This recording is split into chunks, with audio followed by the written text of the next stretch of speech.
চাঁদাবাজরা শুধু আসনে নেই, আপনার এই শহর থেকে, এই বিভাগীয় শহর থেকে চাঁদাবাজরা পুরো রংপুর বিভাগকে নিয়ন্ত্রণ করে। আমরা রংপুর সিটি কর্পোরেশনকে যখন দেখি তখন দেখি বাংলাদেশের সবচেয়ে দুরবস্থার যে কয়েকটা সিটি কর্পোরেশন আছে তার মধ্যে একটা সিটি কর্পোরেশন হচ্ছে আমাদের এই রংপুর সিটি কর্পোরেশন।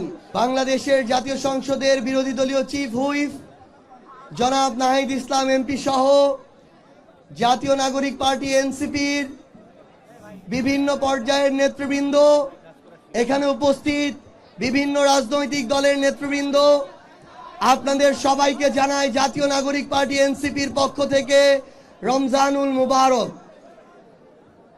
সম্মানিত নেতৃবৃন্দ এবং সম্মানিত উপস্থিতি, একটু আগে নাসির ভাই যে কথাগুলো বলে গিয়েছেন এই কথাগুলো যেমন আমাদের বাংলাদেশের জন্য প্রযোজ্য, একইভাবে এই কথাগুলো আমাদের এই রংপুর শহরের জন্য প্রযোজ্য।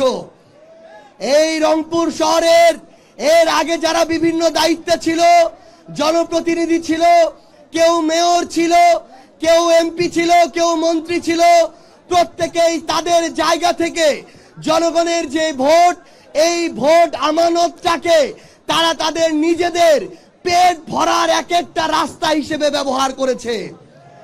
আমরা রংপুর সিটি কর্পোরেশনকে যখন দেখি তখন দেখি বাংলাদেশের সবচেয়ে দুরবস্থার যে কয়েকটা সিটি কর্পোরেশন আছে তার মধ্যে একটা সিটি কর্পোরেশন হচ্ছে আমাদের এই রংপুর সিটি কর্পোরেশন। আমাদের এই উত্তরবঙ্গকে, বিশেষ করে এই রংপুরকে সব সময় অবহেলিত করে রাখা হয়েছে।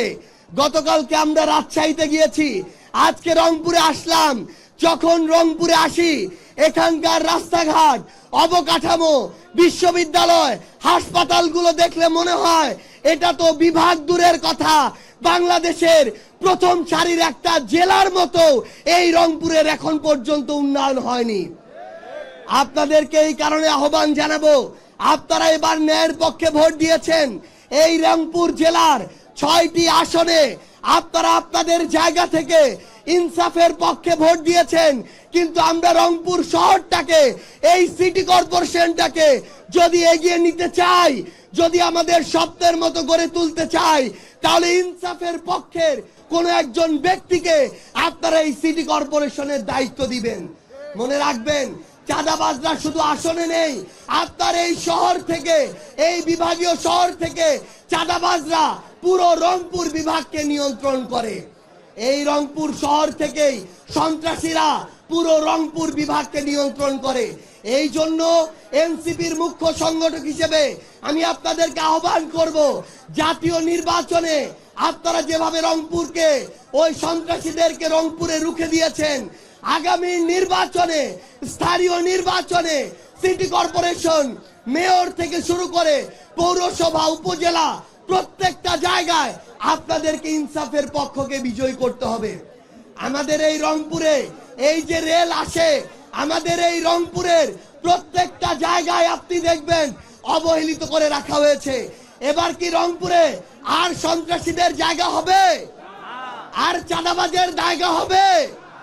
আর দখলদারের জায়গা হবে? আর সিন্ডিকেটের জায়গা হবে?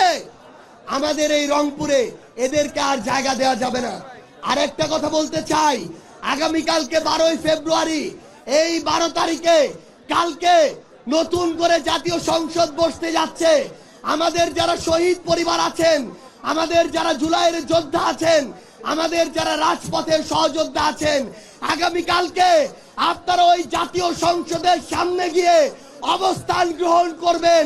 কারণ ওই জাতীয় সংসদে আগামীকালকে থেকে হয় স্বৈরাচারের দিকে মানুষ এই জাতীয় সংসদকে নেয়ার চেষ্টা করবে, কিংবা ওই সংসদে যারা আছে তারা বাংলাদেশকে সঠিক পথে নেয়ার চেষ্টা করবে।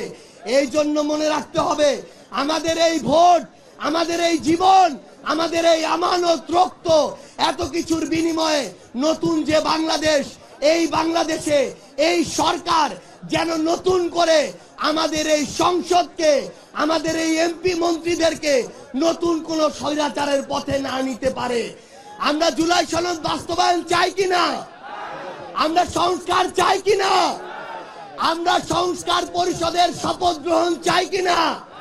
তাহলে আমাদেরকে ওই সংসদকে, ওই এমপি মন্ত্রীদেরকে সঠিক পথে রাখার জন্য আজকে থেকে নতুন করে আবার রাজপথে থেকে তাদেরকে সঠিক লাইনে রাখতে হবে। সম্মানিত উপস্থিতি, আপনাদের সবাইকে এটুকু আহ্বান জানাতে চাই, জাতীয় নির্বাচন শেষ হয়েছে, আপনারা স্থানীয় নির্বাচনের জন্য প্রস্তুত হন। ইউনিয়ন থেকে উপজেলা, পৌরসভা থেকে শুরু করে সিটি কর্পোরেশন, প্রত্যেকটি জায়গায় আপনাদের সাথে দেখা হবে ইনশাআল্লাহ।